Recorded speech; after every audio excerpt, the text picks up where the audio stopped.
बात बंद रखा ईमान वाला है अगर वो, तो 40 दिन तक उसकी इबादत कबूल नहीं होती। उसके बावजूद भी कितने ऐसे आदमी हैं अल्लाह की कसम बूढ़े हो गए, मरने के करीब है, लेकिन उनकी बात बंद है और फख्र से कहता है कि मैं क्यों बात करूंगा। ये ईमान वाले की बात है। ये सबसे ज्यादा गुरूर और तकब्बुर अल्लाह की कसम हम लोगों के दिल में भरा हुआ है और सीने में भरा हुआ है।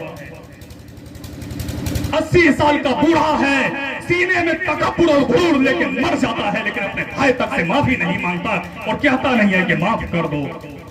उस गुरूर को लेकर के, जिस तकब्बुर और जिस गुरूर, सिर्फ एक बार शैतान ने गुरूर किया, एक बार तकब्बुर किया, अल्लाह की कसम वो शैतान जो जमीन और आसमान में कोई ऐसा हिस्सा नहीं छोड़ा था जिस जगह अपने रब के लिए सजदा न किया हो, सिर्फ एक गुरूर और एक